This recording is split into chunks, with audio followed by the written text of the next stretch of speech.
Oh. Oh, hey. Yes. Oh, no. And keep it. What? Oh, God, I hate it. Oh, God. Don't touch anything. No, don't touch anything. No.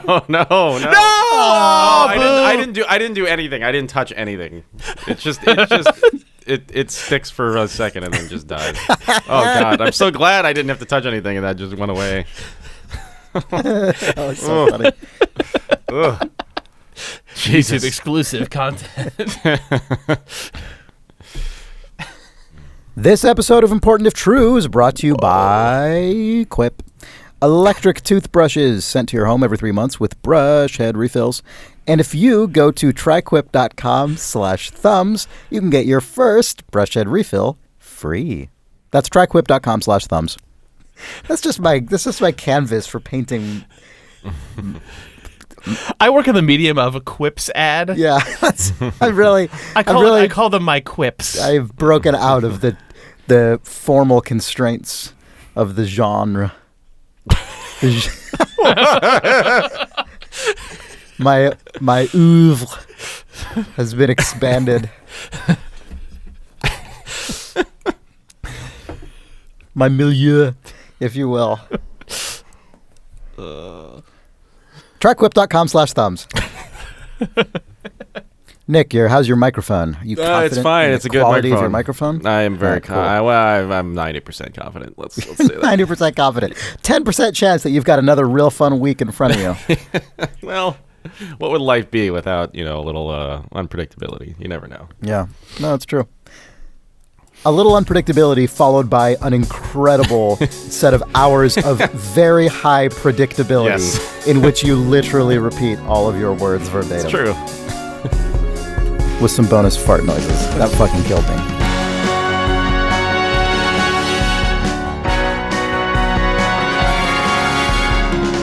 It's March 9th, 2018. And this is Important If True. For Idle Thumbs, I am Chris Remo. I'm Nick Brecken. I'm Jake Rodkin. Wow. I am. That was a stately introduction. Well, An august introduction. March podcast. For a March podcast? What? Like a stately march? What is that? Oh, August. August. March. Ah! Okay. All right. Okay. Good. Welcome, you guys. Nick, welcome back to Actually hopefully being on this? a human being who is Being a live? human being with us Yeah. here. Yep. As far as we know, As far as you guys know. Nick's Yeah. algorithms could have just improved. Yeah. Yeah, that's true. Or for all we know, you just sound like shit. Yep. I mean, you probably sound fine. I just wanted to quickly check up on how this extra human Nick, how has it been in Canada recently? We haven't done a Canadian check-in for a few weeks. Canada's fine. Yeah. Have not curled yet, but soon. Okay. Yeah. All right. There's an email we got from Greg that I want to seed here. He writes, as a Vancouver resident, I'd love to hear more about Nick's time in Vancouver, but I also have a suggestion from my American wife. She has a game called Canadian Baiting, where you casually drop mentions of Canadian celebrities like Shatner or icons like the Canadarm in conversation without explicitly stating they are Canadian. Is that how you pronounce that, by the way? Canadarm? I guess so. I want to know how you what a casually terrible drop word. that into a conversation, first Yeah. of all. The Canadarm is... Jake, do you not know what this is? So it's the arm on space shuttles or whatever, right? That Yeah. has the Yeah, word it's on Canada the on the space side. station or On something. now on space Yeah. station, but it used to Yeah. yeah. The space arm that Canada is proud of. Yep. Anyway, this email from Greg continues. Most Canadians immediately pounce and fill in the gap, like, did you know Sharon, Lois, and Bram are Canadian? I also wonder if you have any other connections to Canada. With Nick recording in Canada, you are almost in compliance with MAPL Canadian content rules, although talk radio rules are a bit different. Take off, Greg. Is take off Canadian slang? I Must don't be. know. I looked up MAPL Canadian content rules, and that's a thing where you can be qualified as being made in Canada and I think get tax breaks and stuff if a certain percentage of your creative thing is made in Canada. And I think with only 1 out of 3 of our hosts being in Canada, I don't think it counts. Oh, bummer. Yeah, too bad. Nick, have you ever engaged in Canadian baiting? I thought about it the other day. Thought about it the other day? I thought about it real hard. We were skiing at a local mountain here. Oh, yeah. And I mean, I don't have, I don't interact with a lot of Canadians for very long. Like because we haven't made a lot of distasteful. Well, I mean, generally, but also like we just haven't made a lot of Canadian friends that we would just like hang out with regularly. Is that your fault or their fault? It's probably both. Okay. But we were skiing, and when you're skiing, sometimes there's like you have 2-man lifts. So if you're skiing with somebody else, you can just ride up on the lift and it's fine. But then occasionally you'll hit like 4-man lifts, and you're going to be riding up with up to 2 people who you don't know, and you're in very close proximity to these people, and you have nothing to talk about for like a long period of time as you're making your way up the mountain. And so we got paired with this just single guy, and we were riding up, and the whole time I was just like destroyed by this thing, because there was nothing to talk about. Like he clearly had, like, I could tell like we had nothing in common. He had like one of those like goofy hats on, and just like like I could tell we had nothing I in knew. common. I just he had knew. a weird hat. I knew, but I was just sitting here thinking, Sure. like, God, I could just bait this guy. Like, if I could just figure out a way to like be talking to Janelle and just like just casually mention William Shatner or something. And Well, you'd have to. Oh my you'd God, have it to was also consuming casually. me. You'd have to also casually allude to your Americanness first. I with know, her.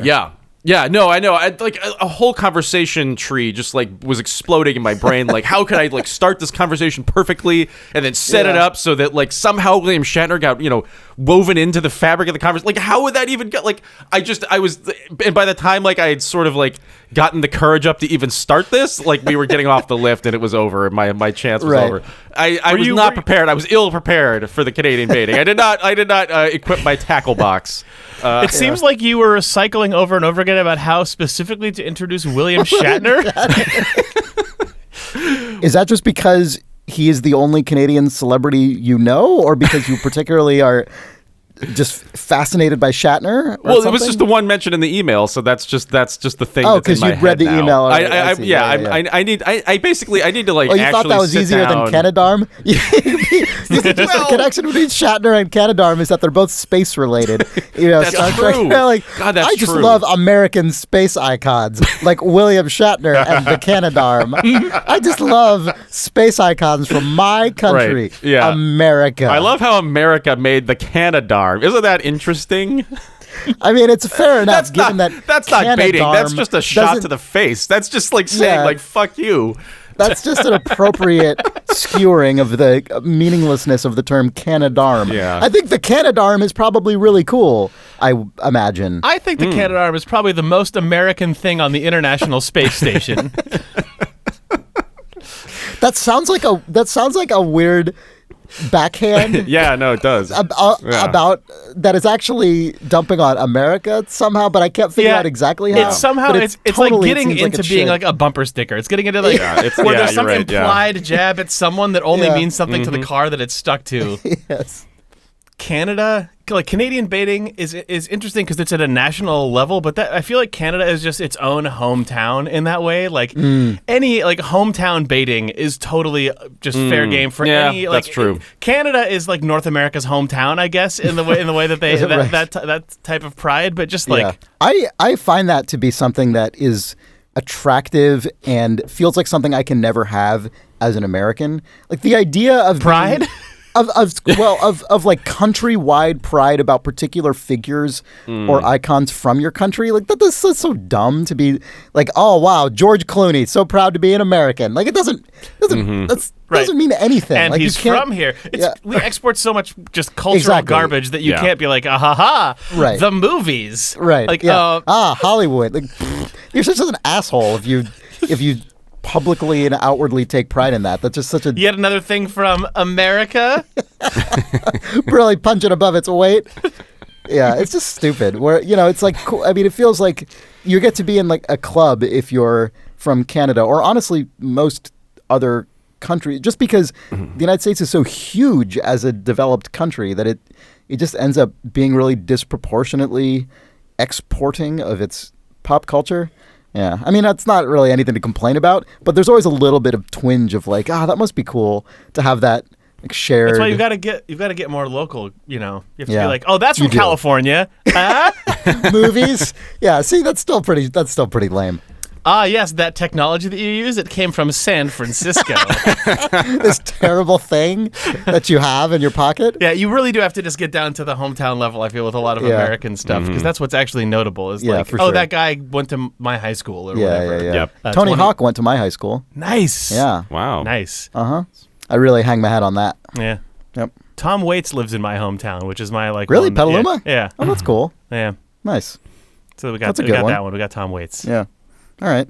We got Tom Waits. We got Tony Hawk. Nick, who's your hometown hero? God, I don't think I have one.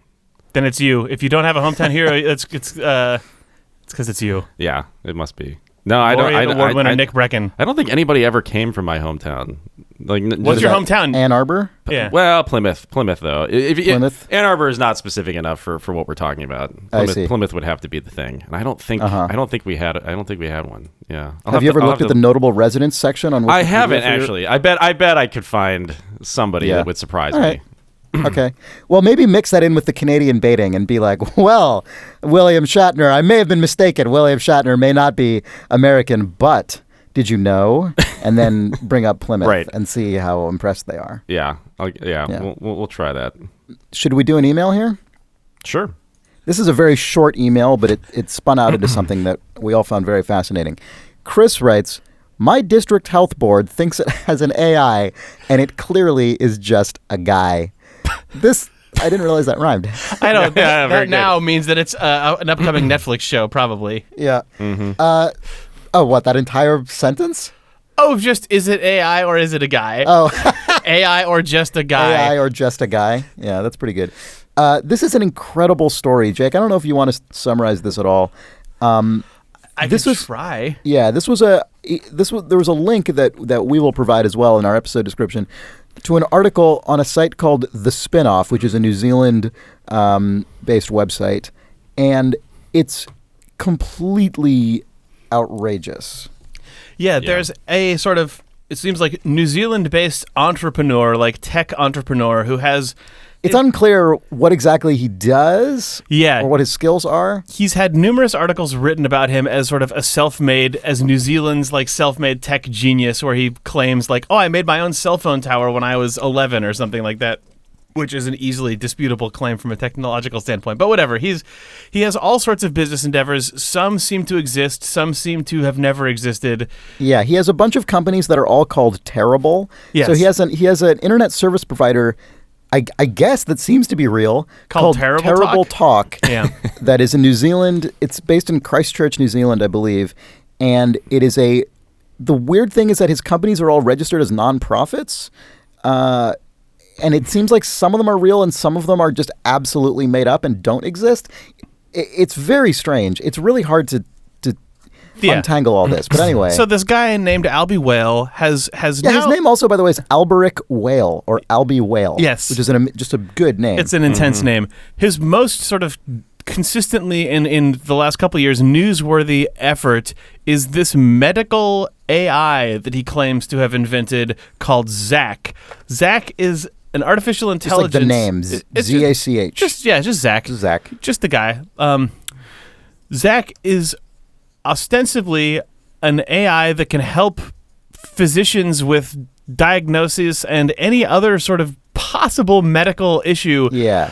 It's Like reading yeah. electrocardiogram results and all kinds of stuff. Yeah, it's claimed repeatedly to be built on quote unquote custom silicon and to require like it's like tons of circuitry that is cooled by huge amounts of liquid nitrogen. It's variously claimed at different points to be running on custom silicon, to be running on hundreds of tons of nitrogen cooled like hardware. Supercomputer, it's an array of multiple Cray supercomputers. Yeah, if anyone specifically. remembers Cray supercomputers, those amazing like 2001: A Space Odyssey looking room-sized Yeah. computers, or from the modern Cray 80s. supercomputers, which just look like a row of vending machines. Apparently, Well, so here let's read a clip. Oh, here how does this computer from- work, Chris? Yeah, this is how this computer works. How do doctors interface with Zach? This is a clip from the article. Dr. Robert Seddon Smith, a general practitioner, tells me it's his job to train Zach. So when patient notes come back with errors, he feeds tips back and reference materials to Zach, and Zach will learn. Quote, it cannot just do analysis of data, it can apply judgment according to how it's trained, end quote. I ask what the interface looks like. How is he interfacing with Zach? Oh, email. Email? You just email it, I say? Yeah, you email it. I'm told that getting a response from Zach is not instantaneous. Zach can only deal with so many queries at once, and it can take 20 minutes or longer to get the information back. Zach is totally just a guy. Zach is just a guy answering emails. I know. It's Zach is just a guy maybe named Zach. Yeah, I know. I really hope it's Zach.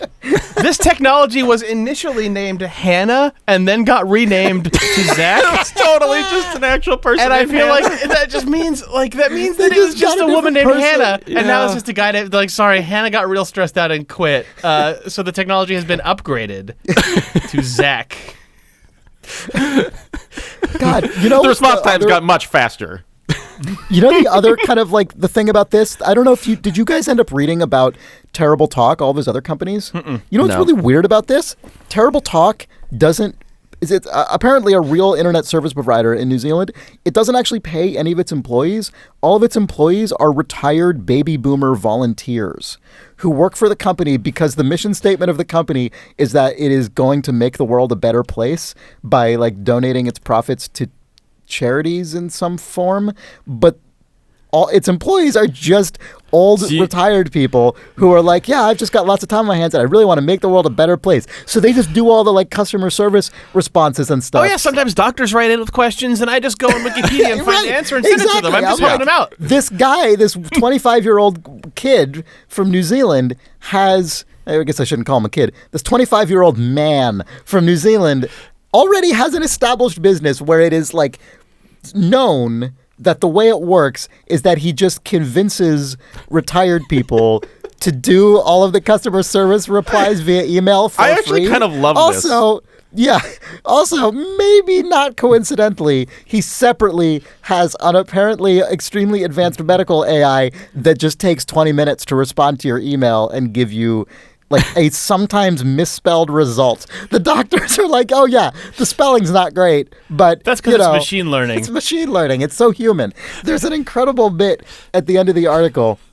The author of the piece is saying, I'd also heard from people who said Zach occasionally had bad spelling. Keeping in mind everything I'd learned about Albie and David Whale is Albie Whale's father, by the way, I began wondering, what if there is no AI? What if, keeping in mind Occam's razor, everyone was just talking to a boring old human? After all, Albie's Hannah Group co-founder, Charlie Warren, had seemed a little uncertain in the Stuff article. It could have been a person somewhere. It was hard to tell. I tell Dr. Seddon Smith it's almost like he's dealing with a human. He replies, sometimes it's very hard to believe you're not. How does the co-founder of this company not even seem clear about what this is? How is this person hoodwinked? That could also just be a very careful non-answer. Yeah. Yeah. But why would you acknowledge that it might be a person? I don't know. The thing that was really incredible and kind of sad, actually, it made me feel really bad for this guy, is the doctor, the actual medical doctor who is training this thing, who is clearly 100% hoodwinked. There is no way this guy's in on it. He clearly is totally sucked into this, genuinely believes it real, clearly had some kind of technical knowledge that at one point was, I think, probably ahead of the curve in terms of the general public's exposure to computers.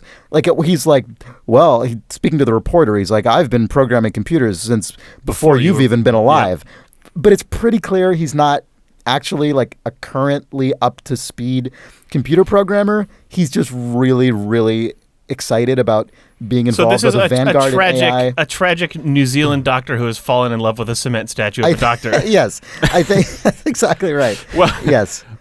Yeah, I mean, a cement statue a of doctor. silicon statue. A custom silicon doctor statue. But I mean, really, it's just like an old guy interfacing with another old guy, and in between it is like a kid saying, like, it's a computer. Like, it's really advanced. And the two old guys are just, like, happy and just completely, they don't care. They're so happy with this arrangement. The one old guy is just helping out. You know, he's just happy, like, Right. I learning wonder about, what that like, guy thinks he's doing. EKGs and stuff. Like, he's just so pleased probably on the other end of that computer. I wonder And what meanwhile, Zach the believes doctor's he's happy. doing. No one's not happy.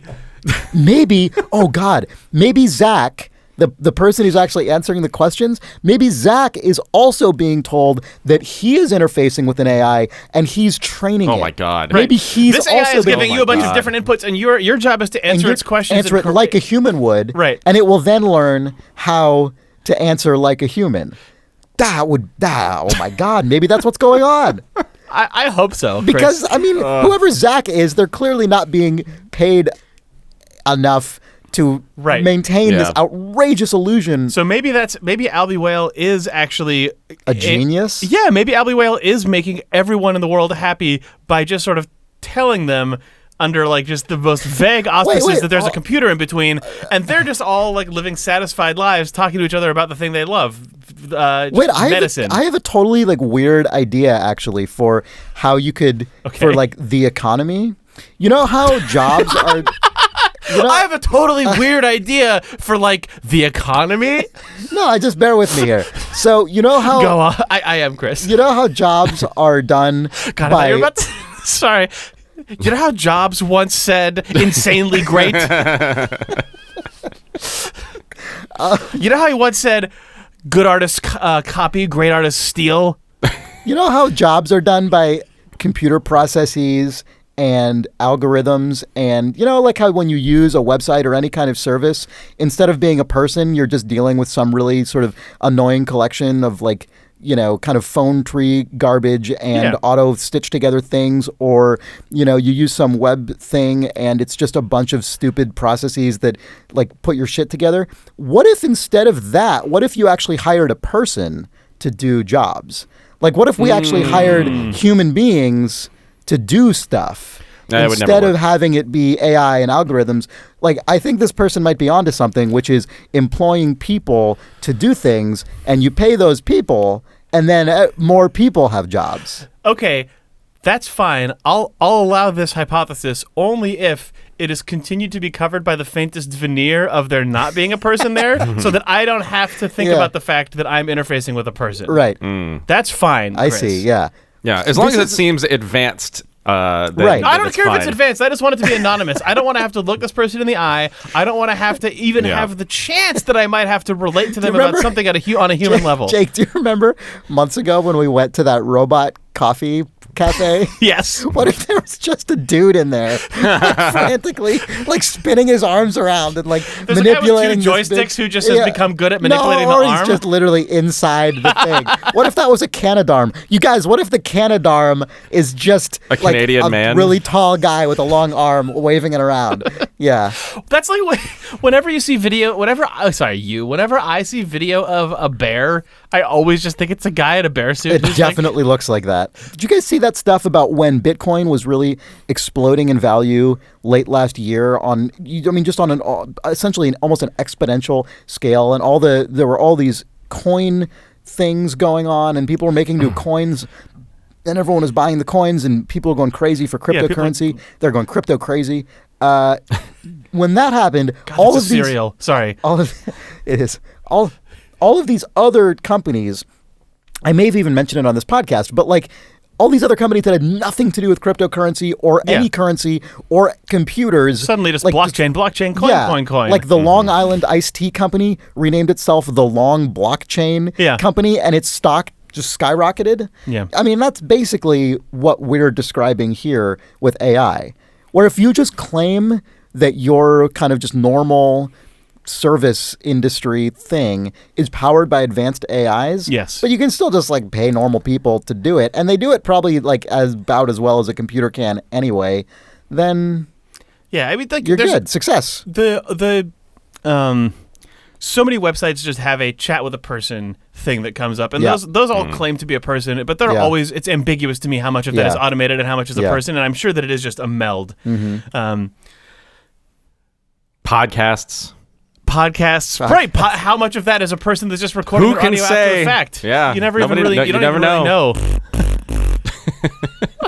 Do you guys hear a farting noise? You guys think it's fart? no, I That's didn't weird. hear No, Amazon Alexa is actually one that I think most people trust to be a fully algorithmically generated one, and it probably has to be at the scale at which Or Amazon Google Alexa, Home, any of these things. yeah, any of the big ones. Yeah. It's like enough people have those in their house that it can't just be one guy or an army of guy answering emails. Like, there's Right, no yeah, way. no, yeah. If it's just like, I need help with my very specialized equipment, oh, we offer an AI assistant for that. You don't. It's clearly just hundreds of people at a phone bank that has Right. like some chat Yep. responses. I mean, in fact, there was a similar article actually about this when a journalist was trialing a Facebook personal assistant. That the more the person used it, the more it became clear this is definitely just a person. Right. Like, it was explicitly sold. It was explicitly like stated like this is an advanced AI kind of assistant. We would call it the most advanced AI of all. Right. Man. Yeah, and the person writing the article was like, I just kept giving it weirder and weirder things to do, and it got more frazzled and was like getting. I mean, it was a really Right. good. God, imagine. So that's the world that I imagine that Zach is like. If Zach, this medical assistant, takes off, like what if like fucking House MD signs up for Zach and is like, I have the most outrageous medical conditions that have never before been seen, like. That's like the one God. that I want to see is an episode of House where they're dealing with just Right. like the most Zach, if you don't complicated respond right possible- now, this man will die. And this just like sort of old New Zealand general practitioner who's sort of retired but has agreed to help out other doctors by answering their emails. It's just like, oh no, oh, just like, just the beads of sweat. sweating Yeah. profusely Yeah. while typing at home from like his old power book. Right. Like, Yeah. just while going through actual leather-bound tomes that he has around. He's like, what? Like, they thought it was these 15 things, which is, I thought it was that, but it's clearly not those. But yeah. Just four sweating middle-aged New Zealand doctors in their homes, all like on the phone with each other, just like on landlines. Like, oh, do you? It's a neural network. Yeah. Anyway, Although in that now becomes a TV show in which they are heroes and they're just right, a of task course. force. Yeah, that's the It's eventually outed that it it's is not- basically the yeah. space cowboys of medical drama. Right. These like four like charming old Right, doctors. That's sort of the season 1 finale is like the ambiguity that it wasn't an AI is actually just New Zealand doctors breaks. Right, and everyone realizes it's just these four old guys. Yeah. Yeah. Yeah. But then But then they're heroes. They're heroes. They solve the brilliant so you can then case. sort of pivot to your new angle for season 2 Right. where they're just the world's where they're medical just task they're force. just bosses. Yeah. Yeah. And then they have to solve a murder or something. They probably have to solve a murder. Then they work with the world's best technical minds to create the real AI. Ah, there you go. And then they're And then put replaced. themselves out of a job. Yeah. Yeah. And they're fired. Then they die. They die. God. Eventually. The AI can't save them. It's actually a tragic tale. This whole thing is meant to admonish you for not listening to old people. Yeah. Yep. All right. Good. By the way, I for this past weekend I was on a ski trip that I go on with former coworkers. We do every year, and it's really fun. But it was really different this year, in that for the first time, like voice activated personal assistants were all over the big ski cabin that we all rented together. Ugh, like they were just put there by the landlord? No, well, there was one that was there, I think, by the landlord. That was just, I don't even actually know. It was there when I got there, and we were the first car, so it must have just been by the landlord. But then other people also had like Google phones with, like, there was an Alexa. No, there was a Google Home, and like all this shit, and it was. There were times where it was useful. Get away from the big mainly- city.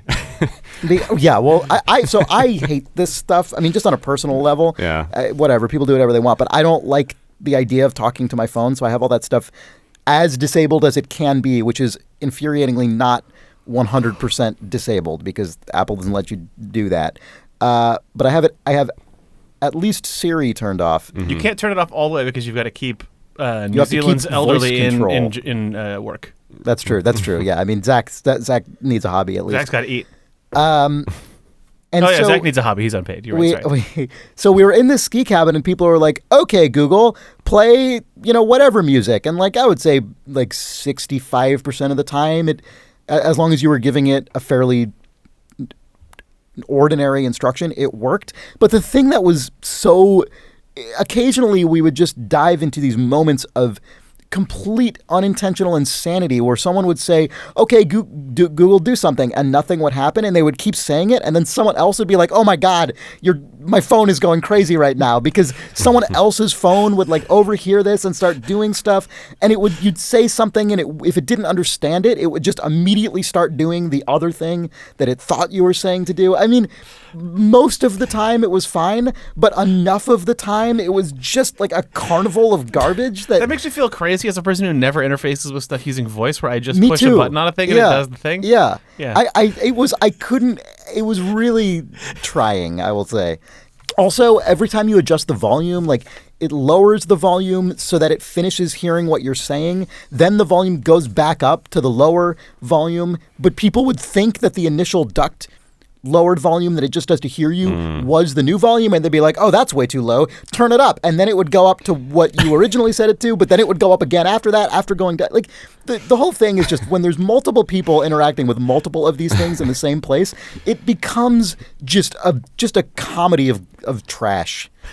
Anyway, what do you want to talk about with Alexa? Oh, I want to talk about an article that I think that you sent to us, Chris. That I didn't send any articles. Oh, this was an article that someone tweeted to us. Oh, okay. Yeah. It cracked me up and also freaked me out. And it was an article on BuzzFeed. Yeah, this is strange. It was an article on BuzzFeed just called "Alexa devices are laughing." Yeah.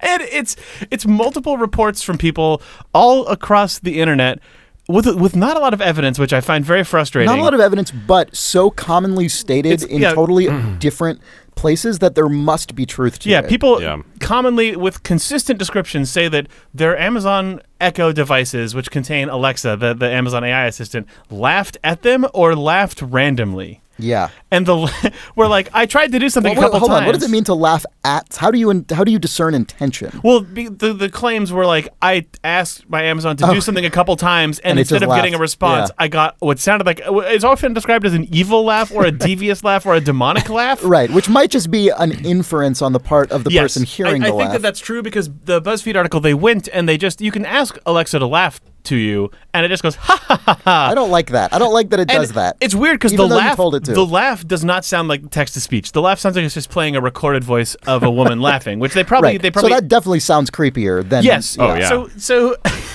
the thread of all of this that Alexa just sometimes might laugh on its own and sometimes might laugh at you implies that there probably isn't, but it implies that deep in the sort of dark depths of Alexa, there is actually like the person. there is just a person or sort of a burgeoning consciousness. Right. Well, yeah. So in the former explanation, it's just you've got your Zach or whatever kind of sitting there, and it's just waiting for you to give it instructions. But when it's not, it's just like looking up cat videos on the internet and doing whatever, and it forgets to unmute. It forgets to like mute its speaker, and it's just like. Well, I mean, then, oh shit! Whoops! And mute itself, and then it goes silent again. What that subtitle translates to ha ha ha, which your Amazon Alexa just plays its stock laugh wave file. I see. So it's right. It's interpreting. So just out of the middle of nowhere, you hear what? What was that? Silence, because the person's like, shit, my text to speech was still on. Yeah. Okay. That makes total sense.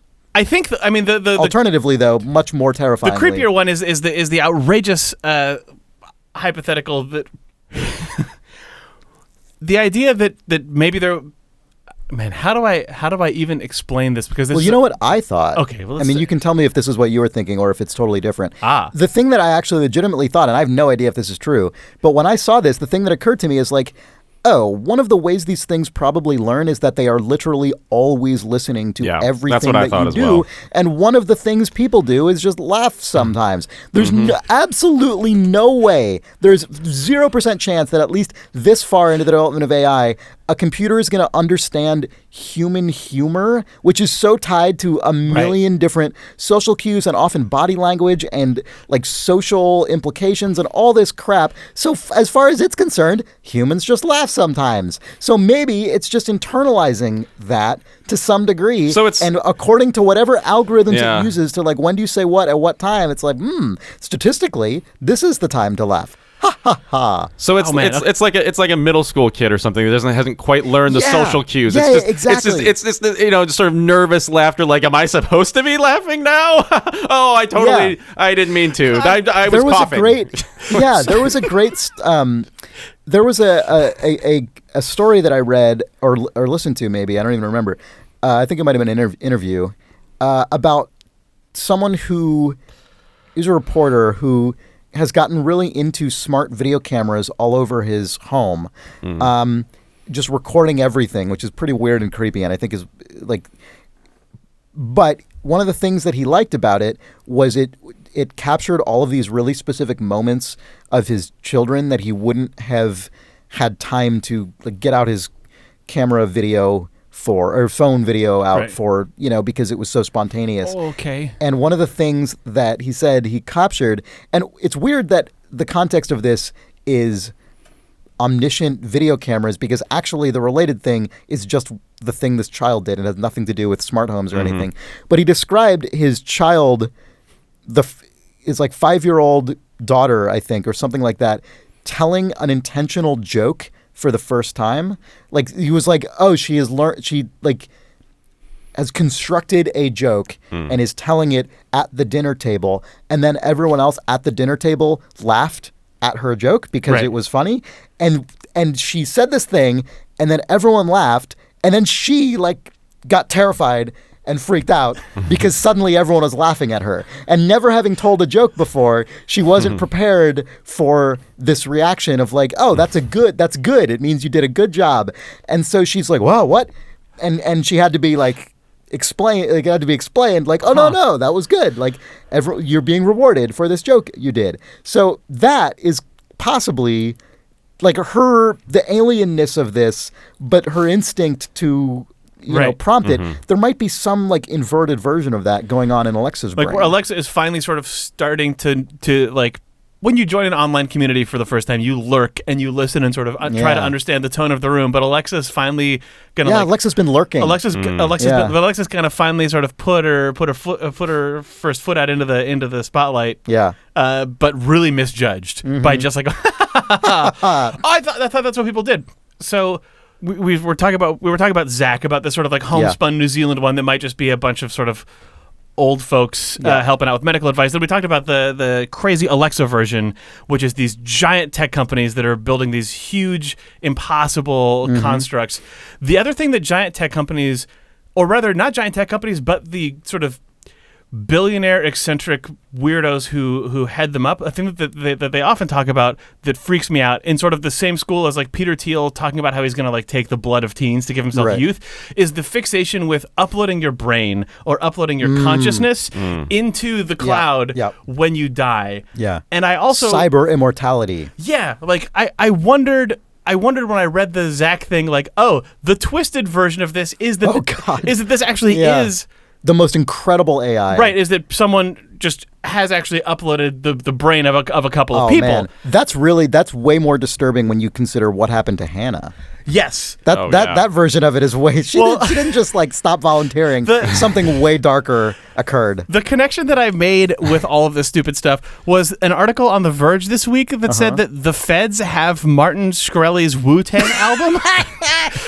So Martin Shkreli Yes. is that like he was referred to in the news as like a pharma bro, because he's like He's the guy who like bought pharmaceutical companies and then jacked up the price of really important medical. Like, as someone who's had to deal with this exact issue, like medical things going up suddenly with no warning, seriously, like, fuck this guy. I know everyone says that already, but like that is the most real shit, and it is unfucking believable. So that was his sort of, he was trying to apply like tech startup economics to medical field by doing disruptive and I economics, don't which just even means think ripping that's people the off. thing that he ended up he had some totally other like dirtbag shit Yeah. that caused him Yeah. to get arrested. But he sort of runs in and is associated culturally in those circles with people like Peter Thiel, with Yeah. like, just sort of like extreme a brash, upper echelon like, yeah. brash tech bro thing. And like he was also notable for buying the one of a kind Wu-Tang album that he Yep. paid $2 million for, which Yep.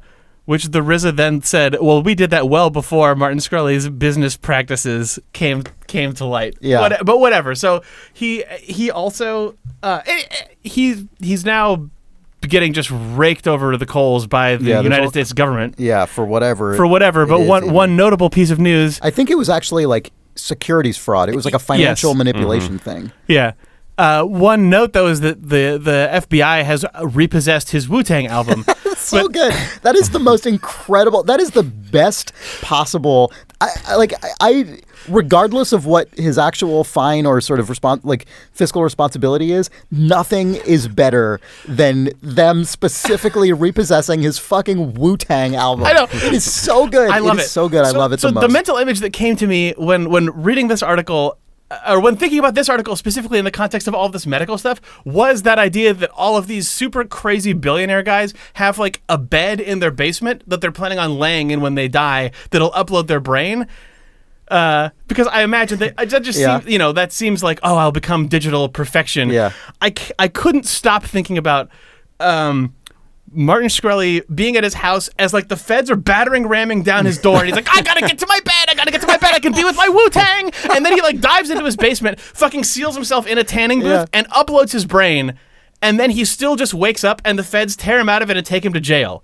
Like the idea that you upload your brain, Yeah, that right. doesn't mean anything. That's not a file. Right. That's not Your- a move operation. That's a copy. It's a copy. Now there's just a stupid you. Right. Now there's just a lame brain you in Right. the cloud, but also you're still just a guy. So what if Pharma Bro Martin Shkreli is Zach? What if this shithead He's medical just the billionaire other uploaded Shkreli. himself to the cloud and then was contained inside 15 cray supercomputers Yeah. by what is his name? Albie Whale. By Albie Albie Whale. Whale. What if he's like, I've captured in the wild of online Shkreli. a wild Shkreli. I've nabbed Shkreli. And so there's just this tortured digital Do you think- duplicate where Hopefully the Wu-Tang album is also in there. Hopefully that's somehow like, right. committed So to people that should ask Zach. brain, that Ask cyber Zach what are brain. the lyrics to this Wu-Tang album, and if you get them back reliably, you Oh, know there he is. we got him. We have. Meanwhile, real Shkreli is also separately just in jail. I know. Yeah. Just the tragic idea of all of these people having invented the ability to upload themselves, but then still just having to die as a person was also really fascinating to me as a sci-fi concept, which I'm sure is a story that's been told somewhere. Yeah. But that sort of dream idea of, oh, I'll upload myself to the cloud is actually totally fucking weird to think Yeah, about. When you it's- think about, yeah. Well, yeah. you would.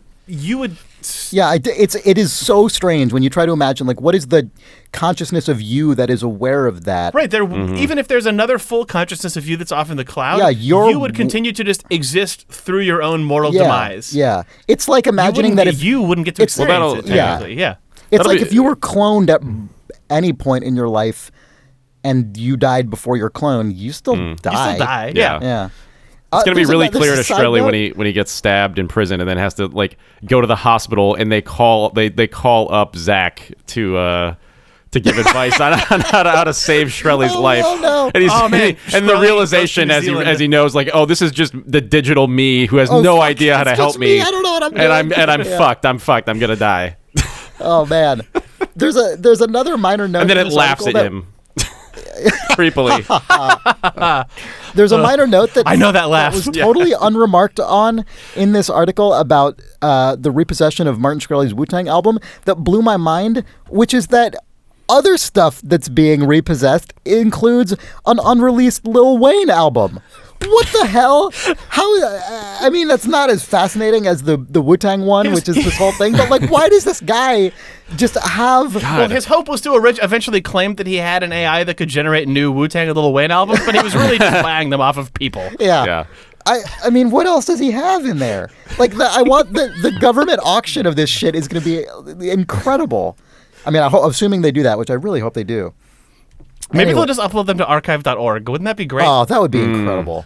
I think there's actually been like legal analysis that people have done about what are the ways in which this Wu-Tang album could ever be released before its 88-year contractual expiration date.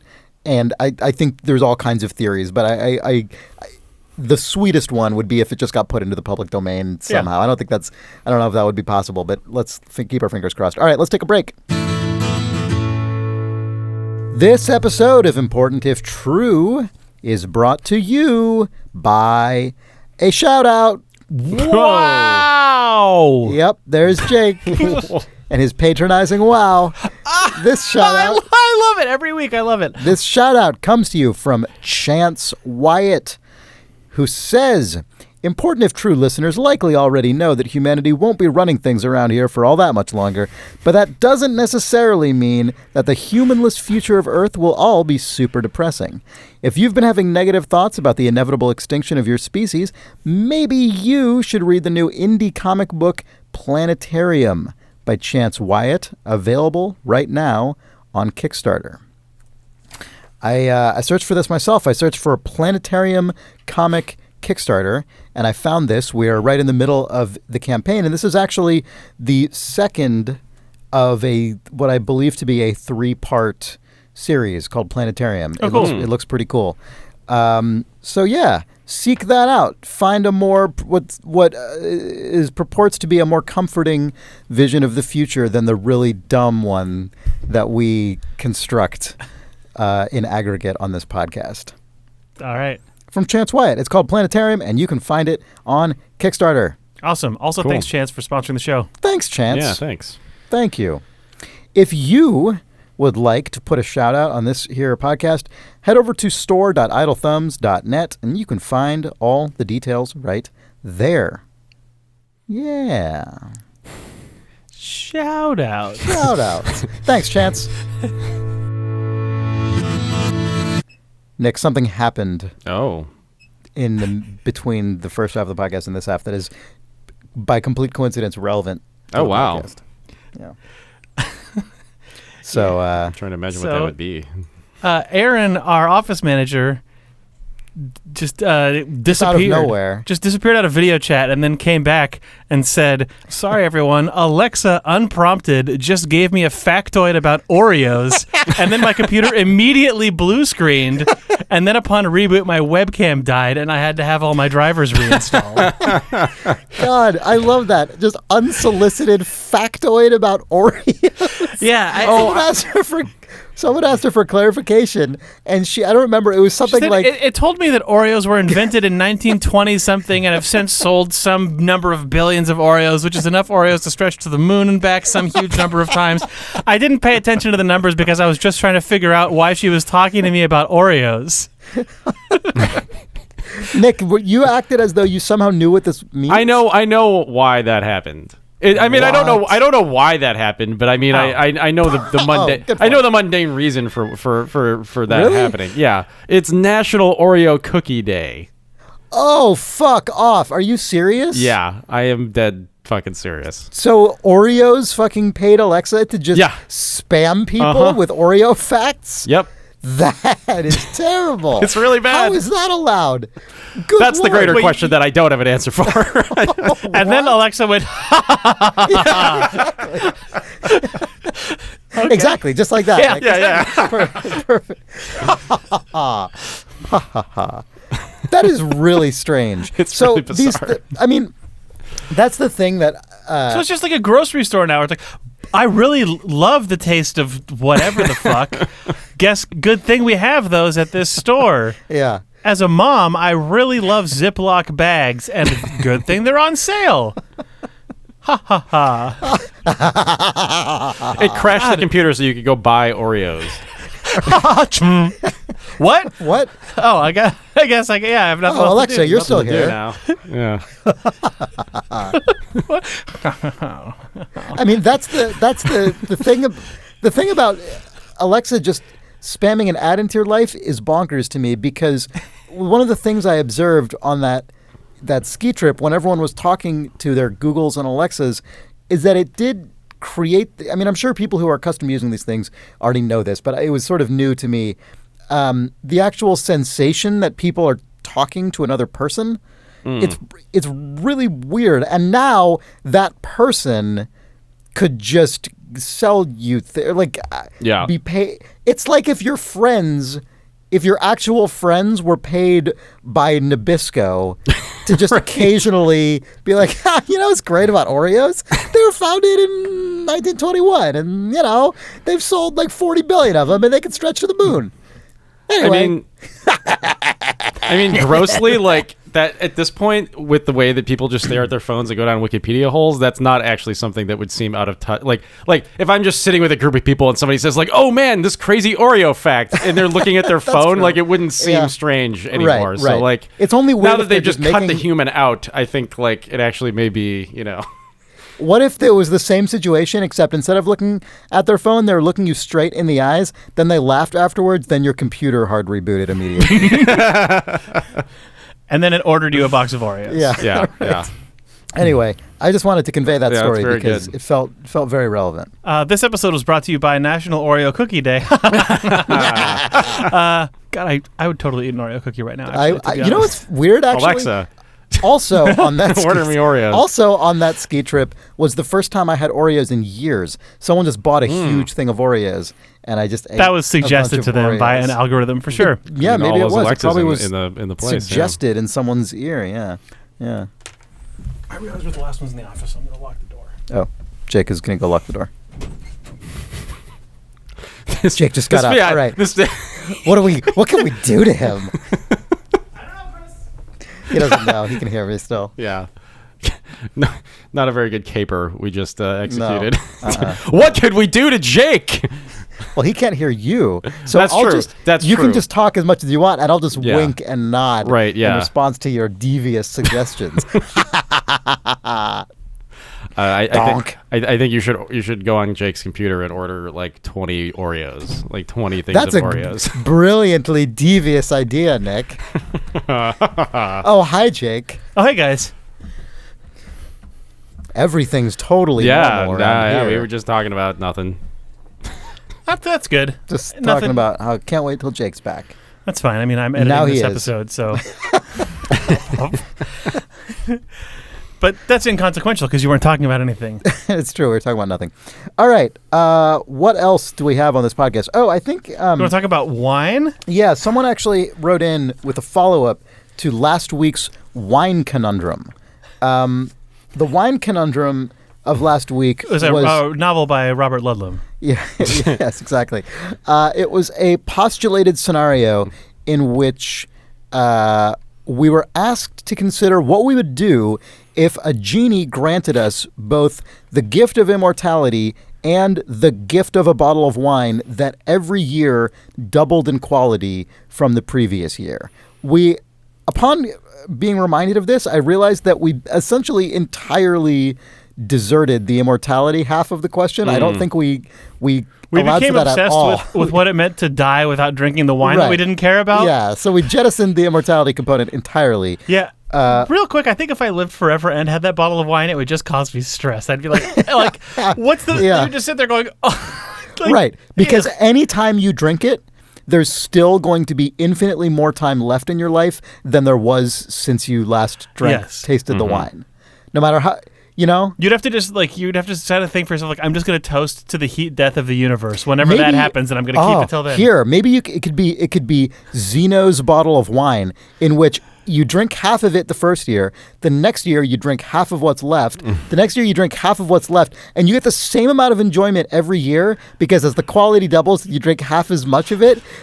You continue to get this. I mean, I'm assuming that's exactly how quality and quantity works. I assume until you're it's a direct sampling linear mere molecules of this outrageously potent so wine. Amazing, and you'll never run out. Well, I guess until you get down to one atom of wine, And then you split it, finally ending everything. exploding yourself and the world. Yep. Yeah. Cheers. But people are like, this is so good. Cheers. Goodbye, old friend. Yeah. Existence. Do you continue to exist just in a void? Probably. You're In fucking like a bummed. You're like, radioactive well, wasteland? well. Well, fuck. Didn't really play that one right. If I don't even have my wine. I have all this shitty That's wine. That's the longest devious genie con ever.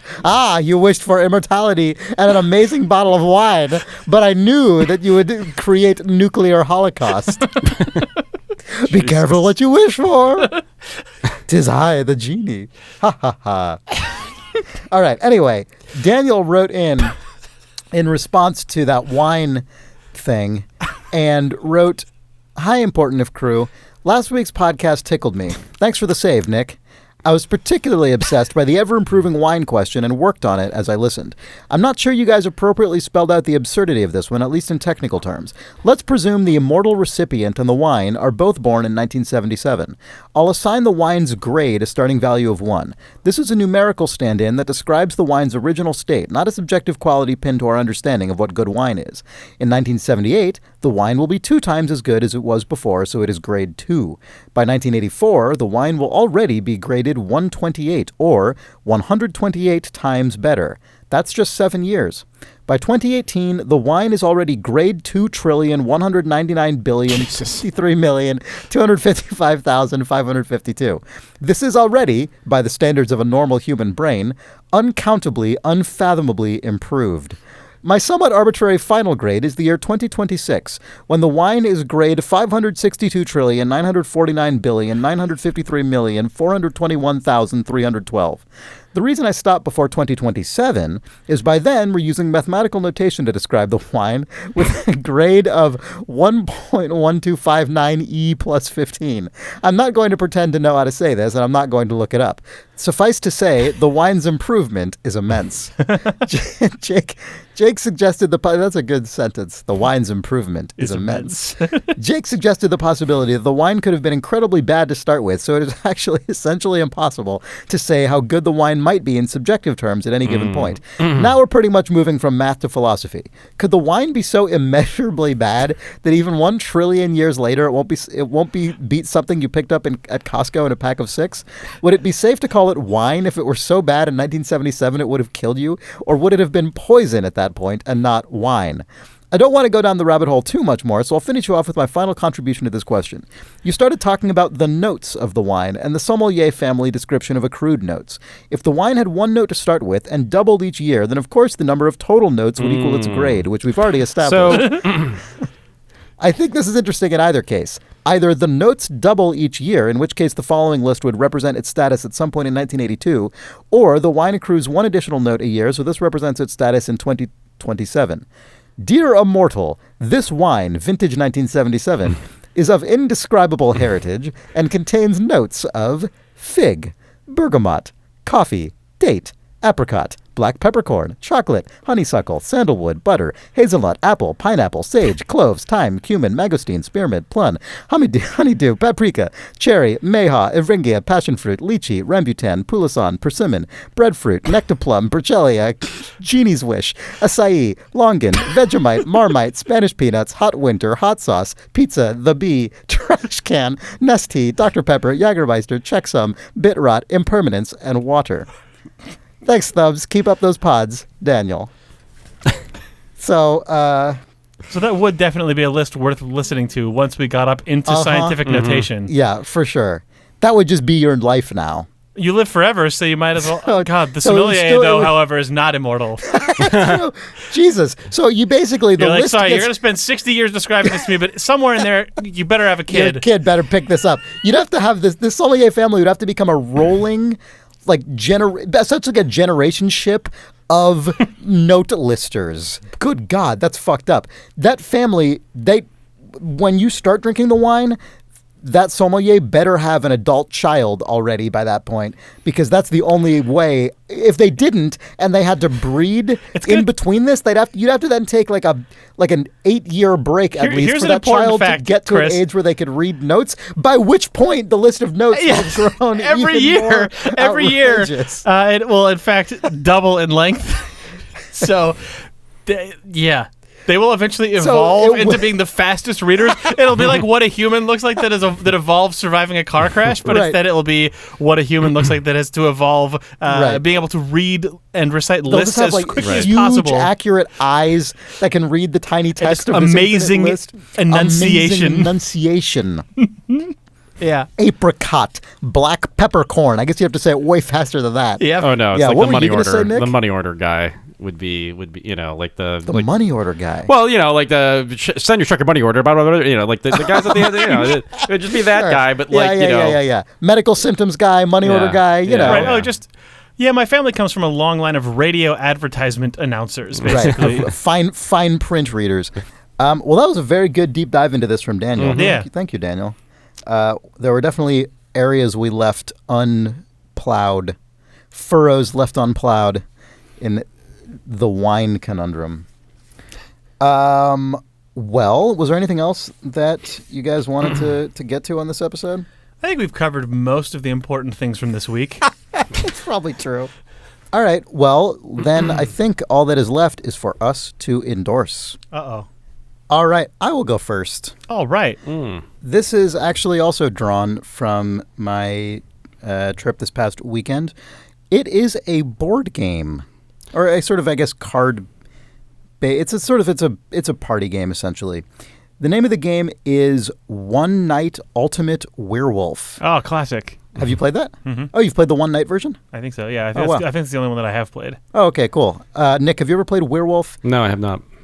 It's one of those games where you have an identity that is secret, and you have to then achieve a goal and convince people that you're one thing and you might be that thing or you might be something else. It's like just one of those hidden identity games where no one actually knows what the other players are. Each player only knows what he or she is, and each player has a goal they're trying to achieve, and they do that by like convincing other players like, oh, there's the werewolf, and I think that like Dan's the werewolf because he said he did this, but actually like we know that blah blah blah blah blah. And it's just all based on conversation and bluffing and lying and convincing and forming alliances and stuff like that. And I find often those games very stressful. Having to sort of maintain facades for extended periods of time is very. I find it quite a draining task.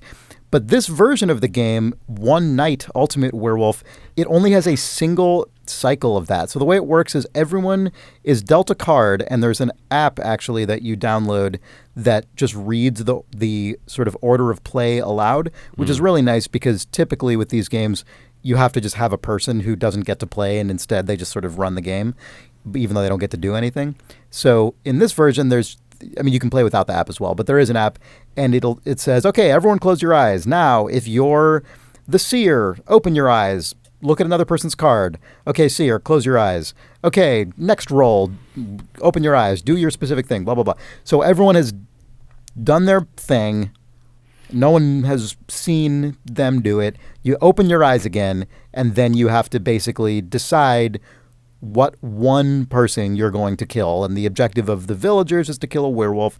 The objective of the werewolves is to convince the villagers that one of their own is a werewolf, so they kill one of their own. And then there are other particular types of characters that have their own goals as well as that. And at least the app version, there's a timer, so each turn is hard limited to 5 minutes. And at the end of the 5 minutes, you then have to cast your vote. So it keeps it really snappy. It is shocking how totally satisfying it is to play a single round of this game. I was very skeptical because I thought that all of the dynamics and sort of the valence of the thing came from going through multiple cycles and piecing together information and saying, okay, I've now compiled enough data to guess who the werewolf is. It holds up really well in one cycle, though. It really does, and one of the reasons is because so many of the roles deal with switching your card with other players' cards secretly, so you actually might be a different character than you thought you were at the beginning of the game, and it leads to all kinds of really surprising dynamics, and it's very well balanced. I was really shocked. It's just a ton of fun. I think you can play it with as few as 3 people, and I think we played it with like 10. It supports, a lot of people. Anyway, the name of the game is One Night Ultimate Werewolf. It is a great game for just a group of people who want something fun to do together and doesn't require any existing knowledge or to know how other kinds of board games work or anything. The rules are very straightforward and simple, and the app guides you along. That's it. One Night Ultimate Werewolf. Super fun, Nice. quick party game. Cool. Jake, what do you have? Hey, I'm going to endorse a thread on Twitter. All right. Why not? It's a thread by a guy named Max Krieger, and it's the history of the Metreon, which is a Sony created. wow. Sony created a mall, like a one building sort of concept mall in the late '90s in San Francisco, Yeah. and it was supposed to be like the future of tech-based shopping, and it has this crazy highly themed building that immediately was unsuccessful, unsurprisingly, and then it sort of like limped along, and eventually the entire inside got gutted, and now all that's left is the movie theater that was in there, and the entire rest of the mall is just a food court and a huge Target. But this thread does a fantastic job of going through the sort of original aspirations and construction and design of the Metreon when it was like the future of what shopping was supposed to be.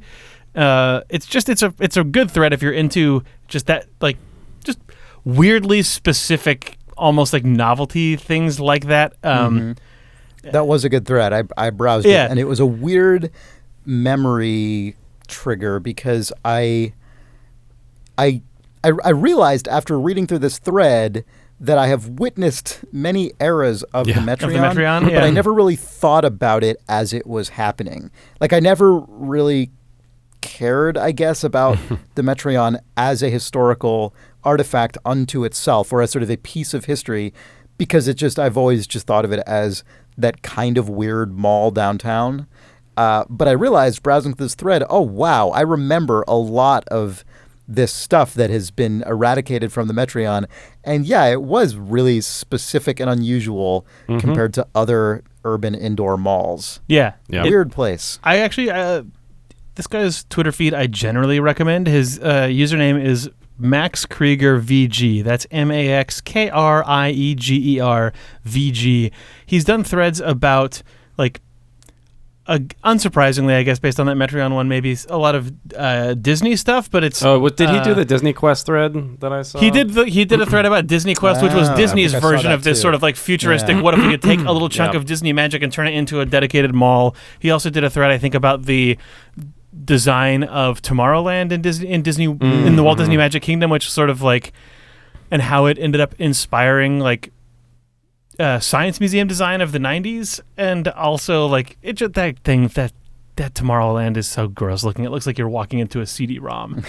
but his Twitter threads on the Metreon in some ways. Yeah, his Twitter threads on these sort of like isolated, aspirational but ultimately failed attempts at design in the late 20th century are really good. He also recently did one on Disney Sea as just the theme park in Tokyo Disneyland of just sort of the best place. Yeah, and he prefaced it by saying, I've done most of these about ideas weird, that are terrible things. and bad. So let's talk about this amazing thing. And he has a really they're good Twitter threads. Cool.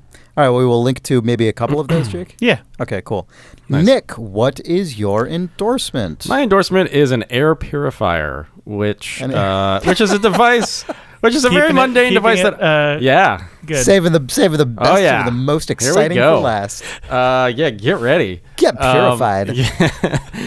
No, I always thought they were bullshit. Like no, I did. Cut to black and white footage of Nick. Yeah, I know. Stumbling over, coughing on things, sneezing. Yeah.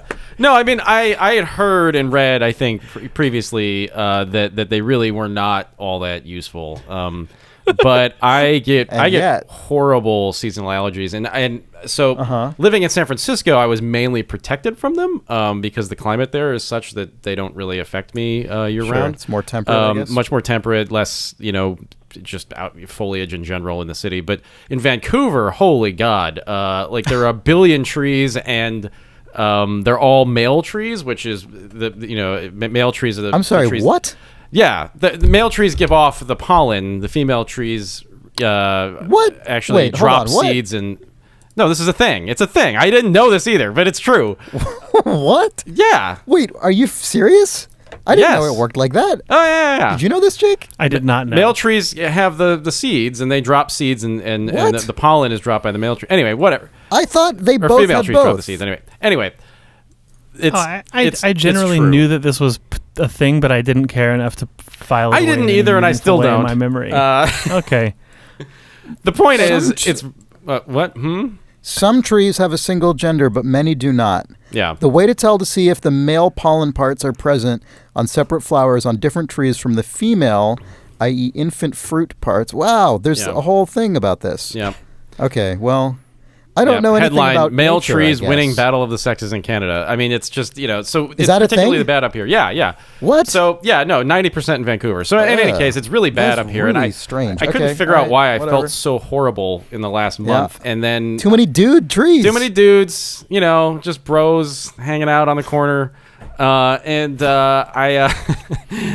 So I had one day where it was like 4:00 and I could barely function, and I just went, this is stupid. I'm just going to try an air purifier and see if it works. And I bought Yeah. this thing that was recommended by Wirecutter. It is the... I love Wirecutter. Yeah. It's the Coway Mighty Air Purifier. And I said, well, fuck it. I'll just give it a shot and see what happens. And oh man, I mean, I can't leave my apartment now.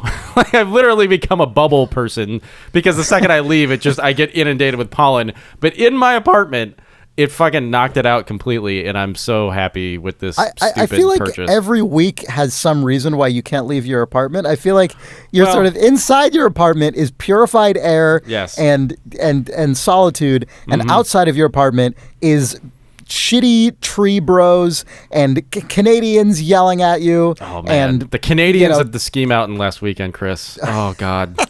really? Oh, it was real? bad. It was real bad. Anyway. In what way was it bad? Real bad?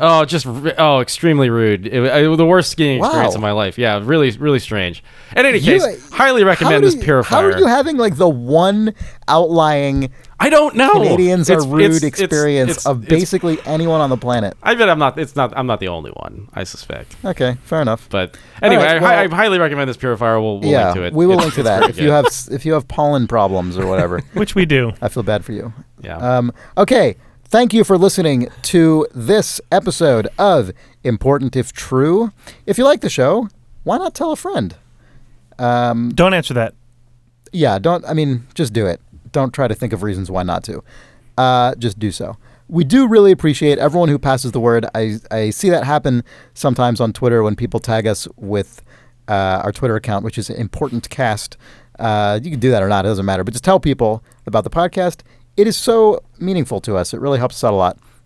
Our website is importantiftrue.com, and there you can find all the places we reside on the internet, as well as subscribing to the podcast, watching the videos, seeing all the show notes, all that stuff, getting links to the forum threads.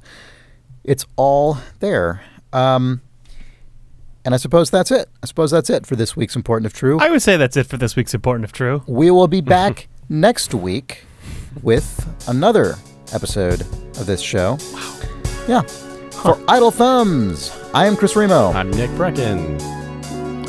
I'm Jake Rodkin. Stay spicy. Okay.